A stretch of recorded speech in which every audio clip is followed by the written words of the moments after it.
because I have a son that's almost 30 years old. I have nephews who are all older than he and some younger than he is.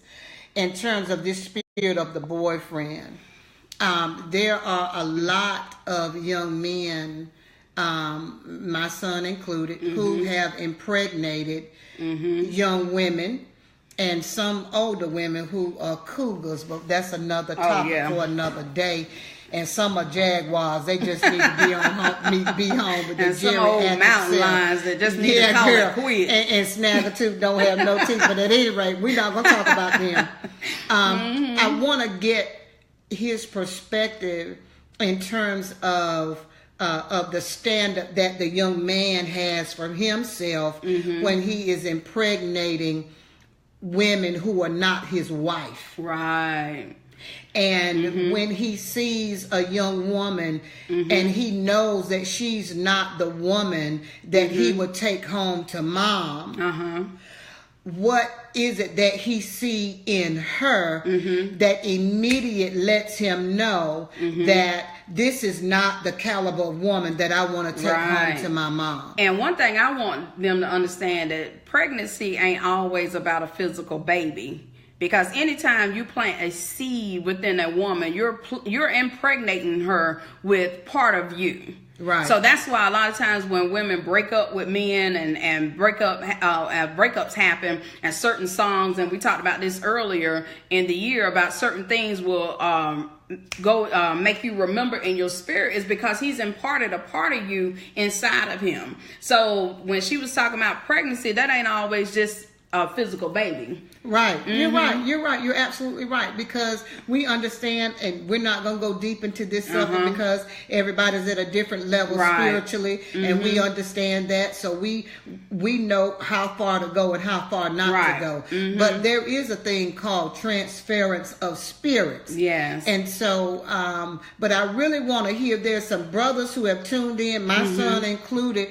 I would love to hear them just make some comments about what is it when you have an encounter with a young lady or a woman, for those of you who are seasoned.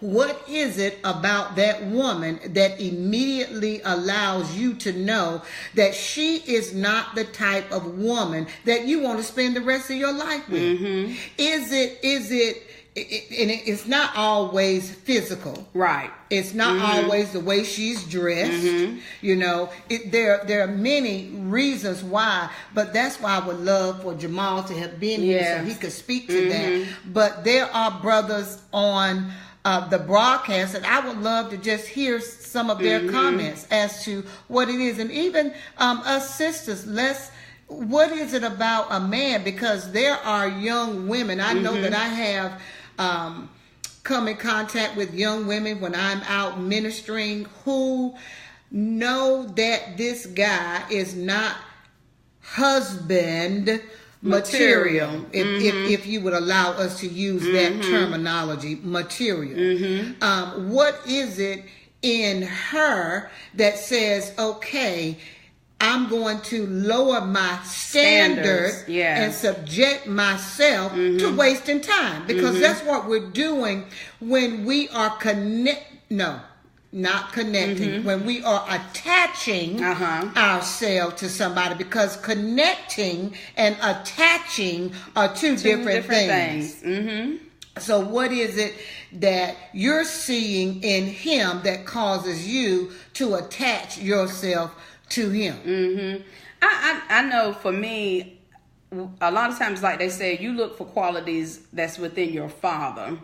As far as the man that you would like to be with, because that's your first example of what a man should be like anyway, as far as how he treats your mother, how he treats you as a child. For me, that was a big thing for me, looking for somebody that was like my daddy. Not saying that I wanted him to be my father, but I wanted him to have the same qualities that my dad had. He was a hard worker. He was a man of God. I never saw him argue with my mom. I never saw him call my mother out of her name or none of that stuff. And so that's the type of man that I wanted to to really look for as far as my husband was concerned. And a lot of times men look for women like their mothers. So sometimes when you in dysfunctional relationships, it's based on what kind of relationship that you had with your parent. Yeah, but you know what I find interesting about that too, is that even though we may have had the example of how a husband truly treats a wife,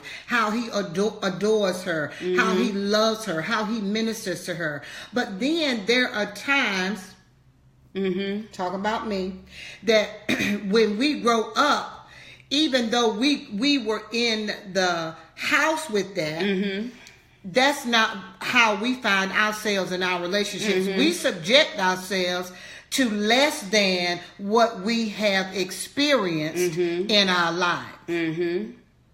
Would you say that that you subjected yourself to dealing with some things in your marriage that you did not see play out in your parents' marriage? Oh yeah, most definitely, because I think, like I said, it goes back to the qualities that he had. He has had a lot of traits that was like my dad, but I was so focused on what looked like my father that I was willing to accept what wasn't, thinking that, okay, I can change him. He gonna change. I can change him, or he's gonna change. But then it was a lot that I had to learn behind that, and still learning behind that. That we can't always just look at traits. Right. Right. So what was it? It was traits and roles. Traits and roles. So so the boy, I got that. Yes. I got that. Traits and roles. There is a difference. So you have a trait. Right. You have is it that you have the characteristic, but you're not fully walking it out? Right. All right. As a young man, thank you, Mr. Jaquez. As a young man, selecting a mate is about choosing what tickles your fancy. A mature man realizes when a woman is designed to be a part of his vision. Yes, and that's one thing Pastor Brown talked about last week. He talked about when every man knows when he sees her if she's the one. He said it don't take a long time for him to know. He knows based on her standards. And so when you're talking about, like you said, being immature, then you're not looking at her standards. You're looking at the physical qualities that you and her have, what you're attracted to, and what you like. Like he said, what tickles your fancy, but that's only temporary. And then I wanna tap into what he said too about the vision. Now, how many of us as women, I'm getting ready to knock somebody in the head right now with this question, y'all. And don't email me, don't inbox me on this one. How many of us, when we connect with a man, ask him, well, what is your vision for us as a couple? What is your vision? Hello. Well, praise the Lord, everybody. Bless God, bless God, bless God. The pastor made it in the studio. How many of us have had the wherewithal to ask the question when we connect with a man in a relationship?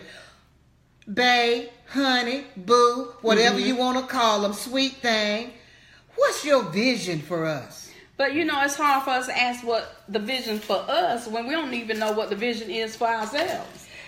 But when we talk about the proper posture and order, he's supposed to have the vision. Right. Okay, Pastor, you saying, do you agree? You don't agree? Do you believe that two people can have an individual vision when you're talking about coming into a marriage together, and then God turns it into a univision? I believe the vision should be a collaborative effort. Okay. Yes, the man has his role. The woman also has her role. The Bible talks about the woman being a helpmeet. That word helpmeet does not mean inferior. Right. It is equal partnership. I think one of the things that I would hope that all women and men would understand is a scripture It's found in Peter. And it's one of the most powerful scriptures I've ever read, to be quite honest.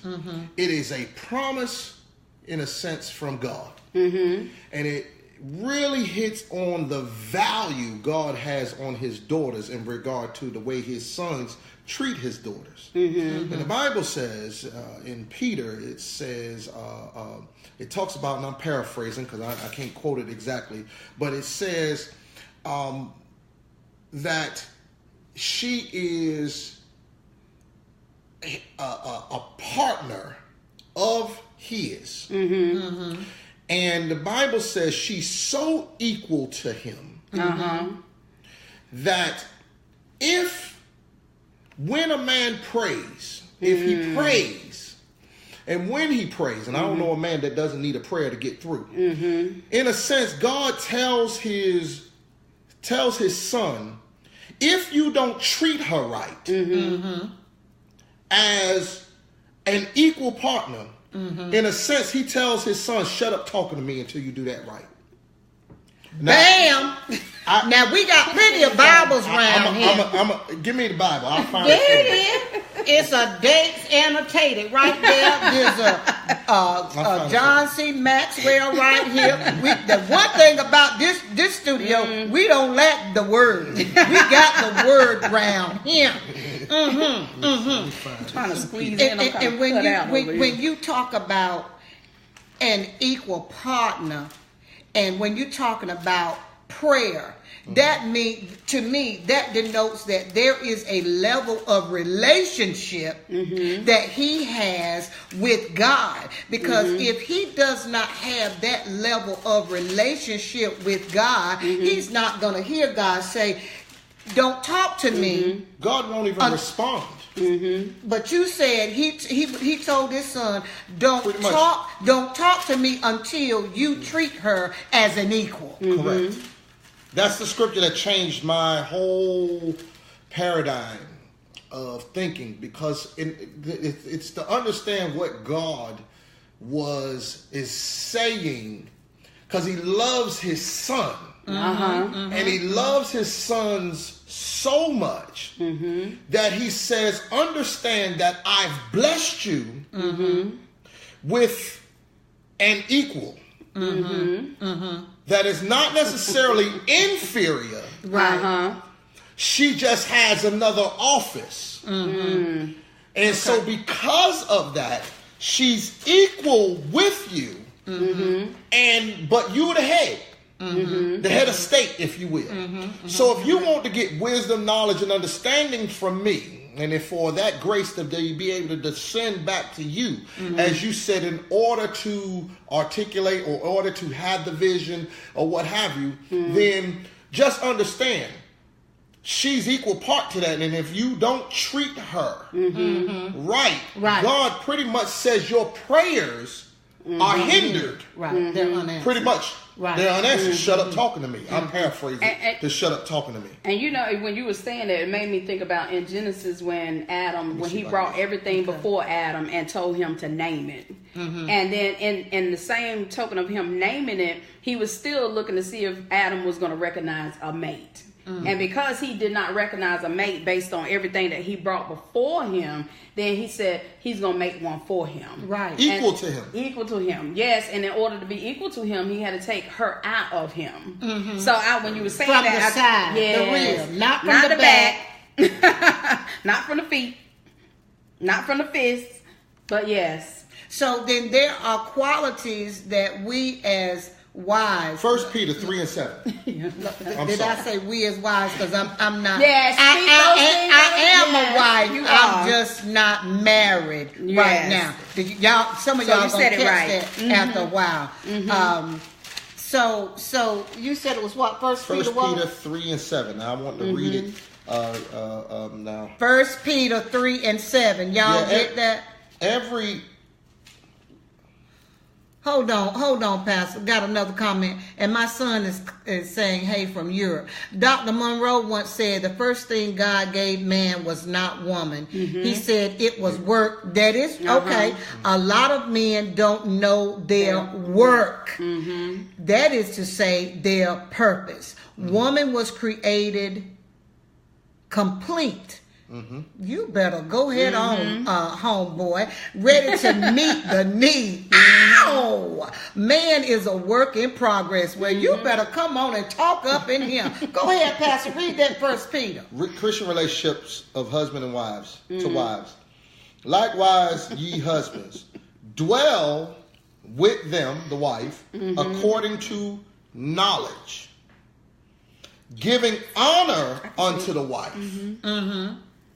Understand that. Honor unto the wife, as unto the weaker vessel, and as, watch this, being joint heirs. Joint heirs. Yeah. Covenant. Joint heirs in covenant. Yeah. Meaning Covenant. equal. Yeah. Joint heirs together of the grace of life. Watch this. That your prayers be not hindered. Wow.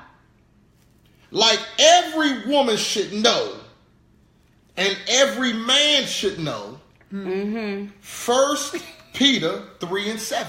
Y'all hear that? First Write Peter that 3:7. down. Go on and get your notes. Get your notepads out on your pens. Y'all know when the preachers be up in here, y'all need to take them notes. Those copious notes, as they call them. So go ahead and expound on that, sir. Well, it's just important when people understand, as my brother, whoever said, in regard to understand their worth or their work, their purpose, then you just, when you understand that value, then you don't lower your value, watch this, in order for somebody to try you on.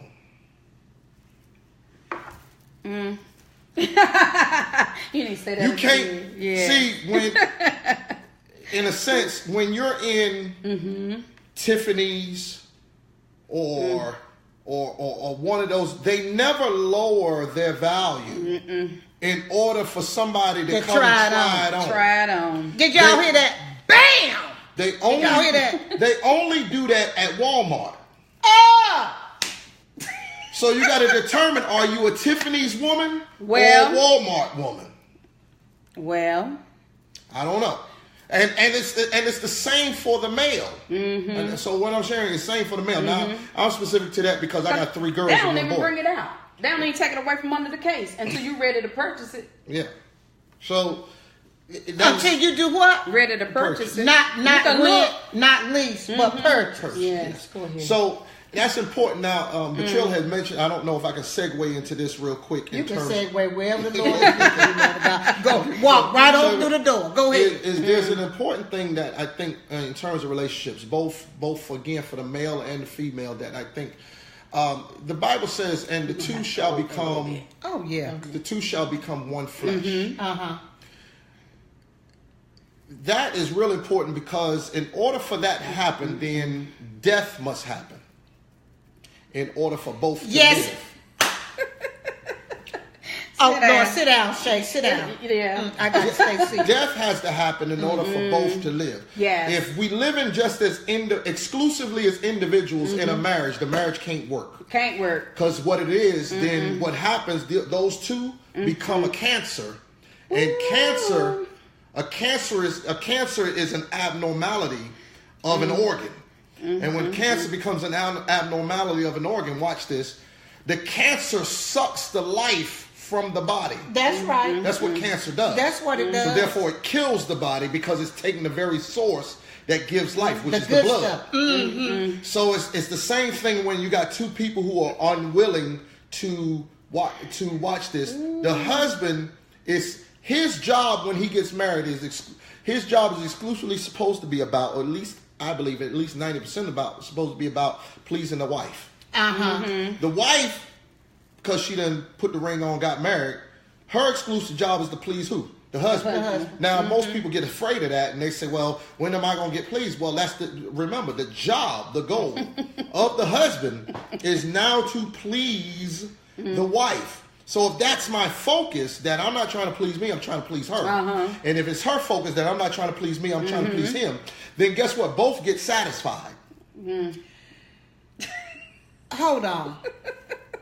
So what I'm hearing you say is that when I know that I'm really being loved when my husband is willing to die. Yes. Yes. The husband has to be willing to do that. And as well as the wife. In order to operate in the fullness of what it means to be a husband and a wife, you got to be willing to die to self. Absolutely. And be able to give yourself over to your spouse, your mate. Absolutely. That's the reason why it doesn't work in the same context with just a boyfriend or girlfriend. That's right. Because the expectations are different. That's right. That is true. So in terms of now, just real quick, if you don't mind me sharing this, something that I learned. And I really learned this, I'm going to be honest with you, I went to, you remember Dana Lassiter? Ooh, yes. All right. Dana Lassiter, his church had a couples, I think it was a Valentine's event or something of that nature, and they had Tamla Mann and Mr. Mann, David Mann there. And one of the questions that was asked of Tamla Mann, which I found to be very provocative, and she hit a home run with this. I was like, I hope every woman hears this. Is they asked the question, she had blonde hair, I think, that day. And they asked the question, well, how come she changes her hair color so much? And she said, because of him. And when she said because of him, she was like, because I don't want to just be his wife. I want to be the girlfriend. And she said, so if he wants a blonde-headed woman, he can get him a blonde-headed woman. If he wants him a brunette woman, he can get a brunette woman. If he want a red-headed woman, he ain't never got to go out the house because every color he want is in the house. If he want a French maid and a cop, he can get a French maid and a cop. Yeah. Okay. Yeah. Okay. So I was like, that is it.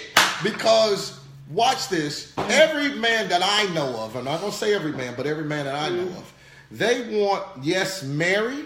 Yes. But they want Delilah. Yes, because Delilah going to do some stuff that Mary ain't going to do. Right. Yes. So Mary going to handle the day-to-day business, but Delilah the freak. Delilah she lets you lay your head in her lap. Yes. She strokes your hair, which is your ego. The Bible says she had a part in the bow down ministry, but well, that's what the Bible said. So I'm just saying, so the marriage bed is undefiled. Yeah, it is. So every woman, they better hear me today. Every woman, every man wants a woman who is like that. But now watch this. The men need to understand how to bring that out of her. Go ahead. That you can't just have the expectation of it and don't sow the seed of it in order to get the harvest. Yes. Say that one more time, brother. Did you say you can't expect to reap a harvest if you don't sow the seed? You got to sow the seed. Okay. So one of the ways that I try to tell men when I'm in, especially marital counseling or whatever, in terms of being able to sow that seed in order to get that, is particularly this happens, after she becomes. We having children. We got small children and everything, and those and the wife's energies and attention is all on the kids. Is I always tell the wife, well, listen, when you're having kids, it's great to be parents. Yes. But just understand that what makes this whole thing run is you two, the husband and wife. Right. And if you don't nurture that, but for the husband, he has to understand that it is different, and this is where most people get mixed up. It is different today than it was back in the day. Right. Say that. So back in the day, the wife was typically home. Right. She was the caregiver at home and all that.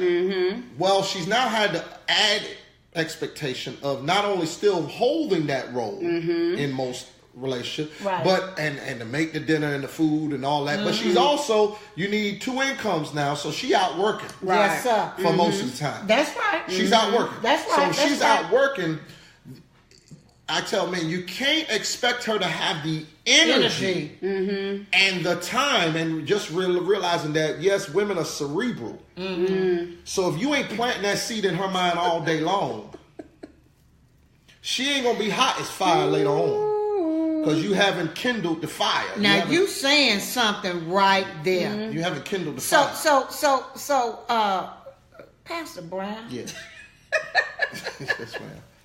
Help the men understand what you mean by sowing that seed to all the day start long? Yes, all day long. Let's All day start long. with the all day long. Okay. Yes, sir. Right there. What I would say is, and I'm sure my wife wouldn't mind. What I'll say is you do this. You start, in my opinion, early in the morning. There it is. So Go ahead. It's the first thing. Like if your wife likes coffee, instead of her having to tell you she want coffee, go make her coffee. Bring her coffee to her in the bed before when she get up. She got the coffee sitting right there. So that's starting to plant the seed. So then I hope y'all listening, and young women, y'all need to be, and seasoned women, y'all need to listen now. Listen. Go ahead, Pastor. Sorry. Go ahead. let me cover my belly up though. I'm looking at my area, I got a little gut right there. But anyway, It's all right. Anyway, but so one of the things that you do is you plant that seed. So you get the coffee. Making sure and doing what I like to do. I'm just gonna be honest. You know, we got these nice phones now and everything. There's nothing wrong with later on in the day saying, "Hey, how you doing?" Doing stuff like that. But don't just do that. Sometimes be sensual with it. Because she your wife. Yeah, you can do that. And you can send a little text. Girl, I had some thoughts about you just now. Talk about it, Pastor Brown. Go ahead, Pastor Brown. Now Talk about it. Y'all hear that? He up in there. Yeah. Go ahead. So Go ahead. You send a little text like that saying, "Girl, I just had a thought about you." Now, what that says for her is he all the way at work, but I'm on his mind. Yes, sir. Yes, sir. That's what you want. That's what you want. I'm on his mind. Yeah. Well, she gonna smile with that. Yes, she and is. then every now and then, you can't do it every day, but That's every right, now and then, right. you send, because women won't praise publicly. Yes, so we you do. send to the office some flowers, some candy, and just because it's Wednesday. Just because Just because. it's So you do that from time to time. But that will make her, watch this, the envy of the office. Yes. y'all listening. That's all I got to say. Y'all listening. The envy of the office. This helps her to be in that mindset. Now, the other thing that he may want to do, and again, it doesn't happen, but you may want to do is, if you get home before she does, then if they're kids or not kids, from time to time, you're going to have to do this if you want her to be Jane swinging from the chandelier for you. Yes, if you want her to be if you Delilah. want that reward, then from time to time, what you're going to have to do is allow her that, when she get home, let dinner be cooked and allow her to have the Calgon moment. Yes, take me away. So you made her bubble bath. Are the brothers out there? Hello? He didn't say draw her a bath. He said you give her a bath. Give her a But bath. go ahead. That's what he said. That's what he said. That's what I said. Are the brothers out there? Listen, that will help because now she's relaxed. Now her mind is in the mood. Yeah. Now she's thinking about, Yeah. Yes. That's right. And what you want is your woman to say, Turn off the lights and light a candle. So that's what you want her to say. So once you do that, now she's giving you that eye, that look when the kids, that little touch of the hand or whatever in the kitchen, whatever. You know, it's them little nuances that women will give you to let you know tonight's the night. That's what you want. Yeah. So that's how you can help, again, keeping the passion in a relationship. Because what I want people to realize is this. In terms, the reason why it's important to be the other woman, to be the other man, or to be the other woman, to not just be the husband, but to be, is because everybody's got fantasies. Be Ildris. I'm There you sorry, go. that was mine. Mr. Williams, you out there? You hear Miss Williams I talking need you to get an accent. Yes. So go ahead. But that's one of the ways that you do that is by again being the be the other person as well. Be the alter ego, if you will. That is. Mm-hmm. Be, Be Delilah. Or for the man, be the constant of Clark Kent, but she also wants Superman. Well, y'all ain't saying nothing. Go ahead. Y'all ain't saying they writing, girl. They writing. That's what they doing. They writing. Want him to be Clark Kent, but Superman too. Yes. Yeah, be Superman. Mm-hmm. So he may want her to be Mary and Delilah, but she wants you to be Clark and Superman. So it's both. It's a two-way street. Two-way street. So and that's one of the ways in order to keep the passion and the fire going in a relationship. Because think about it. I want everybody to think about this. Where do most affairs happen? Outside of the home. And at the job. I know that, but where? At the job. Location is at the job. At the job. Know why? Location at the job happens is because you get what people have to realize when anytime you get men and women together, something's gonna happen. Opposites attract. Yeah. So something's gonna happen. What folks got to realize is this: if your man or your woman is spending 8 to 12 hours a day, right, at the office. Right. That is important because a lot of intimacy, and I'm not talking about the physical. Yeah, I get it. I'm talking about the intimacy of conversation. The mental, the emotional. The intimacy of it happens there. Yes. So if you're not on your game regarding being the husband or the wife, and you're just expecting them to come home, and you're not feeding what the work wife or the work husband's feeding. Right. So you have no communication all day long. And you come home. But the work wife and the work husband, he has it. That's where true intimacy is the communication. And then you come home to the bonnet on her head and the sweatpants. And nobody wants to do that. After he done seen Tiffany. Yeah. So and she coming home to Walmart. She wants. So that's the reason why I'm saying you got to be both. If you're the wife, then you got to be both. But the husband, if he wants that out of his wife, then he has to provide watch this. And I don't mean to use this in a negative way to bring this down because it's glorious. But you have to make the atmosphere conducive to worship. Yes. Did you hear what he said? I heard what he said. You have to make the atmosphere conducive for worship. Yes. And if you don't make the atmosphere conducive, then it's like going to a dead church that the only thing they're doing is going through the motions, but there's no worship. And you expect to get a visitation from him. A visitation from him. You expect healing to happen. But you got to make the atmosphere conducive. So Pastor, y'all, we know we running overtime, but y'all seem like y'all hanging in there with us. This is good, isn't it? I know it is. This is one of the questions that I wanted to ask. Yes, I saw this being an hour anyway, but go ahead. There's a lot of babies being created outside of marriage. Right? In all age groups. Right. What is it that causes a man to want to impregnate a woman and it ends there? You mean he didn't gonna take care of her? Right. Her nor the baby. Ooh. What is it that that's answer that. That's for me. I got low tolerance for that, so I might be the wrong person to ask that. No, you're the right person to ask. I have a low tolerance for a man who won't take care of his own. Okay. He's not one to me. Not a man. Not a man.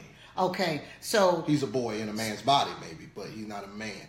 If he won't take care of his own, then I have a problem with that. So every man is a male, but every male is not a man. Correct. Gotcha. Okay. So I would have a problem with that. I'd have a problem with that. Okay. Because if you laid there to have it, whether you intended to or not, you did. You knew it was a possibility. Right. Then you ought to be responsible enough to take care of that which is yours. Right. Okay. So I think that ought to happen. Okay. So that goes back to the traits and the roles. So I think he needs to. He should be able to do that. But what would you say to the audience? Because this is Let's Talk for Real. Okay. Pastor Brown, what would you say to the young men who are impregnating woman after woman after woman after woman after woman? First, what would you say to them? And then, what would you say to the women who allow it? Yes, sir. Talk to me right there. And to the men. Close your shop. Huh? You had to close your shop. With the men, young men or men, period, that are having these babies by all of these different women. I'm gonna say this now. Most men may not like this. Me saying this. Say it. This. Let's talk for real. When a man has to do that, there are some major insecurities with him internally. That's good right there. A man has to do that. There's some That's major insecurities good right with there. him. There's some insecurities with him. within himself. Now it may be a multiple things. So there's no one set answer what the insecurities are. Right. What have you. What I would be is but in terms of the female, in regard to that, if again, people are, the Hansel and Gretel, the old, breadcrumbs, right? Well, a man's known by the breadcrumbs he leaves behind. So wait! Don't just skip over that, Pastor. Say that one more time. A man is what? known by the breadcrumbs he leaves. So if there's a constant proclivity of having all these different women and getting them pregnant, the question that I would have for the woman that wants to get with him is then also with her understanding what is your value, or understanding what's going on inside of you, that you would want to subject to yourself to someone who's already shown a track record of having multiple children by different women, and probably at the same time not caring for any of them. What makes you think that you're going to be the difference? Because she think her gold mine is special, and that her gold mine is going to change him. But what she failed to realize is that her gold mine is just a gold mine. Let me share this with And all ladies. Please hear this from a male perspective. Go ahead. There has never, ever, that I know of, been where a man has changed, as my sister has said, because of your gold mine. He is not going to change. Give us some thumbs up. Because of what you got. Some hearts. Where the hearts at today? He's not. So please stop believing that it's going to make him change. A man's not going to change. Now, watch this. Steve Harvey, I do agree with this, is right. Where he says a man will change for the right one. But it's not just because of a gold mine. Did y'all hear that, Facebook land? It wants a gold mine that changed them. It wasn't. There may be several reasons why a man changes, from being one way to, to where he wants to settle down, whatever the case may be. There's a maturity factor in there. All of those kind of things come into play. Some men mature faster than others. It just all depends. I always tell women, regardless when getting married, I say, listen, if you want to understand how he's going to be with you, others have said this, pay attention to how he treats his mama. Or whoever that mother figure is, pay attention to that. However he is with her is likely how he may be with you. And your gold mine, though, is, I want women to understand, it ain't that will change him. What will a man wants a woman who not only is a lover, but life is going to get tough. Right. Can she go? Can they go back to back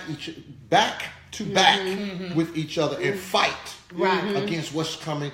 A man want a woman that can get in the foxhole with him. Yes. Absolutely. And know how to handle hers. Absolutely. A man wants that. All right, so he wants that. So that's even for most men more valuable Yes. than The gold mine. the gold mine. Yes, Yes. sir. That's more valuable. Yes, sir. Because the gold mine not going to do you a bit of good. You in the foxhole. Oh, yeah. So he need to ride or die. He needs to ride or die. The ride or when die. a man gets a ride or die, But see, now, wait a minute. We talk about that ride or die. I want to talk about the ride or die. Because there are some men that do have A ride or the die. fortune of having a ride or die, but he treats her like she's the side chick. can I share this? Yes. Only because she's allowed it. Can you say it again? Only because she's allowed it. Say it again. Only because she's allowed it. Facebook land, are y'all listening? Only because she has a lot. Because we teach people how to treat us. You said your wife told you that, now, I'll be there with you, but don't cuss at me. Don't cuss around me. Don't cuss at me. Because if you do, Yeah, you got to go. you got to go.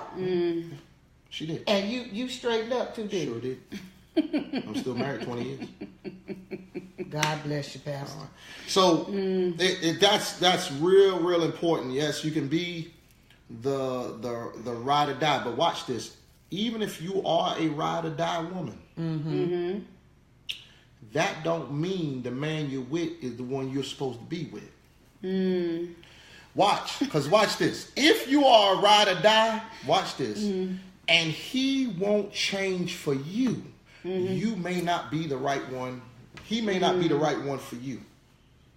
The right woman will cause that man to change. I agree with Steve 100% on that. The right one. Because he changed for margin. Right. The right one, I would agree with Steve on that. The right woman for that man. Now, hear what I'm saying. I didn't say she wasn't right. Right. But for that person. Right. If he's willing to change for her, see, that's the key.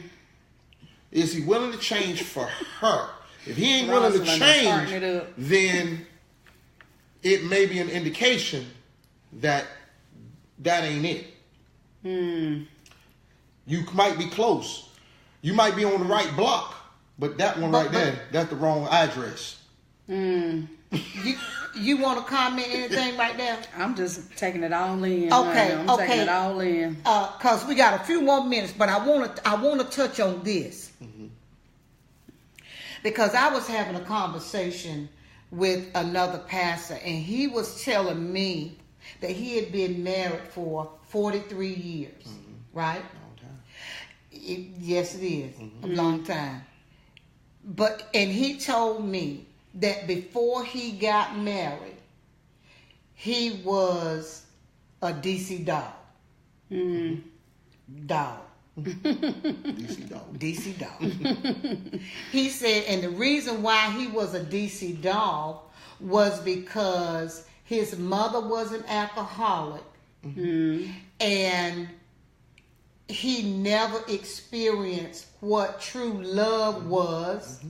And so he felt like sex was the answer. Can you talk about that a little bit, about dealing with men who have abandonment issues? Because there are women, we can talk about women with abandonment issues, but can you talk about the perspective from a man becoming a husband, or just not being a husband, dealing with that? I'd rather talk about it through this lens. Okay. When two people are getting ready to come together, there's a decision that has to be made. And this is the decision. When God is especially when God is in the midst of it, remember, he's bringing two fractured pieces together. Yes, sir. In order to make one whole mirror. Two fractured pieces together in order to bring something whole, to make something whole. That's really important to understand that they're fractured pieces. He's bringing them together because there's something she has and there's something he has that will heal the other. That's key. Yeah. Yes, There's sir. something he has from his experience in life, from what he's been able to get over, from the things he's been able to get through. There's something she has that she's gotten over. That when God brings them two together in order to heal each other. What people don't realize is this: marriage is not the Brady Bunch. That's right. So marriage will test what you have not been healed from. So the little boy and the little girl that has not been healed from whatever it is in the past, that has not had a voice, that has not been dealt with, that has been ignored, the marriage covenant will bring that up. It'll cause it to bubble up from the from the bottom to the surface. Every time. What the decision that has to be made is this: am I in this to heal, be part of the healing process for her or for him, or am I not? And that decision has to be made. That's when you got to determine whether you in it to win it or you in it to win it. Because that will happen in the relationship. Yes, sir. It will. Yes, sir. If she's been abused by her daddy, trust and believe, my brother, it's coming up. It's going to come up. There's something you're going to say or do it's going to be a trigger that is going to trigger. Yes, sir. That, and you're going to be like, well, what is wrong with her? And you ain't realize it's that little girl that's in her that's still speaking and ain't never been heard, because the family wouldn't let that conversation happen back in the day, but now it's happening with you. Right. Or vice versa. That's it. He got abandonment problems. Right. So his abandonment problems, where his mama wasn't there, as you mentioned, in regards to the alcoholism and all that, he didn't feel the love of it. So his expression of trying to feel the love is he becomes a nympho. Yes. And so he wants sex all the time. Yes. So that's what the pastor told me that he operated in. Yeah. That was exactly what he said. Because I'm like Celia on The Color Purple. I'm just sitting listening.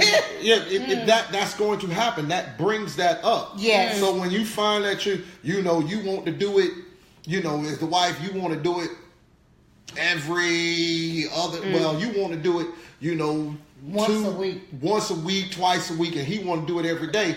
There's a message that's being sent. Yes. Say that. There's a message that's being sent, and it'll cause friction. But the reason for the friction, watch this, the reason for the friction is because it's the opportunity God is presenting in order for the healing to happen. Yeah. The friction is an indication that healing can happen right now. Now. You about to make me slap you out that shit. Now.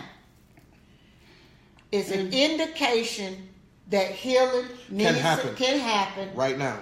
Right now. But what if the person that needs the healing rejects it? Well, they may. Then what is the position of the person, the other spouse, the other mate that's supposed to be the one that has the opportunity to heal? Well, just remember, no healing can happen without God. Amen. Right. I get that. So remember, we're just the agent. I get that. But we're not the healing power. I get that. So we're the conduit. We're the conduit. So if that be the case, then one of the best things, like I remember when me and my wife were going through some things early in our marriage, and it just was rocky. I'm just going to be honest. We were about on Splitsville out the door. Matter of fact, I was working at probation. I was ready to go. You ain't happy and I ain't happy. Let's just go on and go separate ways. I remember that. And I will never forget an incident happened, and my wife came home from I got a glimpse. Now, healing didn't happen. It was an opportunity for healing, but complete healing did. And that's the other thing. People got to realize healing doesn't happen. Healing often happens as in stages. Right. So sometimes it ain't all in one. Right. Immediate. Some things may be, but a lot of times it's in stages. It's a process. It's a process. So what happened was when she came home, and my wife is not a very emotional person. At least back then, she definitely wasn't. And I was sitting there, I'll never forget, on the bed. She came home and she had just found out something that just shook her. And she came home and she weeped. in my arms. And God said something to me. This is where I got that from. He said, you have a choice now. You can either be her healing agent, or you can be another scar. That's it. I was sitting on the bed. Now I'm not going to act like at that moment things got better. Right. But I had to make a decision. You had to make a decision whether I was going to choose to be a healing or scar. So at that point, I said, Lord, give me the wisdom. That's where, when they reject, remember, God made them. Right. That's right. So God has the answer how to get through all them barriers. Right. But you got to make the decision. Right. That you're going to be God's agent. Or vessel being used to bring healing. That's why God brought you there. See, marriage, that's what folks need to understand is marriage, God brought you there to potentially, for most of the time, to be a healing for her. That takes a lot of energy. Oh, yeah. It does. And I want to. Yeah, and it won't. It takes a lot of energy. So, and the same thing for her. Is she going to be the healing for him? She has to make that decision. But at what point, Pastor, do you say, I'm on the right street, but I'm not in the right house? I think you have to. Now, this is me personally. I'm not stating, because I'm not going to tell nobody on land to go leave your husband on the land. No, we don't do that. But I think that's the reason why most people, and I think pastors, like for me, if somebody's going to get married by me, we got to go through 6 to 7 sessions. Great. You have to do That's good. 6 to 7 sessions, because I have found that there are at least 3 areas that you got to focus towards. If you focus on these 3, then your marriage should be able to be sustainable and a very full marriage. And so that's communication, what I call dating, and finances. Yes, sir. I deal with those 3. And I deal with them over 6 to 7 sessions. So communication, dating, and finances. And if you deal in those areas, you will find, particularly in the dating communication part, you will find early on whether or not this is the right one. Is this one the right one or not? And I think you have to do that in the dating process. Like, you got to be able to really look at this and say, is the person right? And get real intimate in regard to, or at least as you're dating, finding out who this person is. And then what is your threshold level of dealing with them? Right. Now, we know that we are really over time and we're going to have to cut this off. But God knows I got a lot of questions right now. One, and we'll talk about this in another time and another broadcast about dating. Is dating biblical? Yeah. So that's another. That's today's time, it got to be. Well, I know there were arranged marriages back then, back in biblical days. That has its place, but and why does it have to be now? Why do we have to go through that period of dating? But we appreciate Pastor. What she say? Oh, really? Yeah, Rosalind, she said, yes, healing happens in stages. She said she'll never forget when she saw me, that she literally cried because at that moment she recognized me as an individual, my friend. I love you, Rosalind. Oh, that's so sweet. That's sweet. But Pastor, we really do appreciate you making your way to get here today. God knows we appreciate all the wisdom that He has shared. Facebook land, thank you so much for hanging in there with us. We know we went long, but we wanted to make sure that we gave you enough that could sustain you, gave you some nuggets that you could digest, that could incubate in your spirit, and not only that, to give you some food for thought.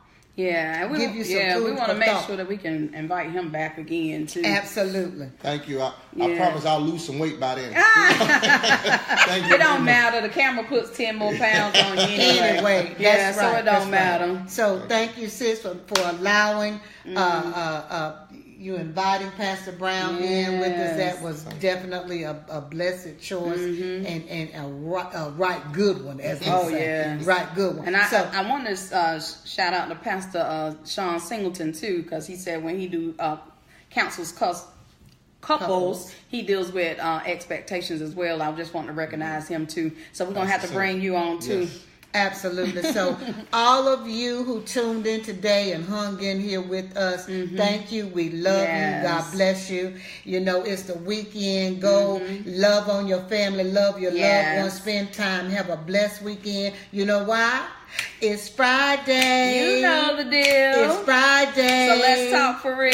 It's Friday. So let's talk. Let's talk for real. Let's talk with Shay and Trill. Let's talk. Let's talk for real. Let's talk. Let's talk for real. Love you a guys. blessed weekend, everybody. Love you guys. See you next week. Same time, same station.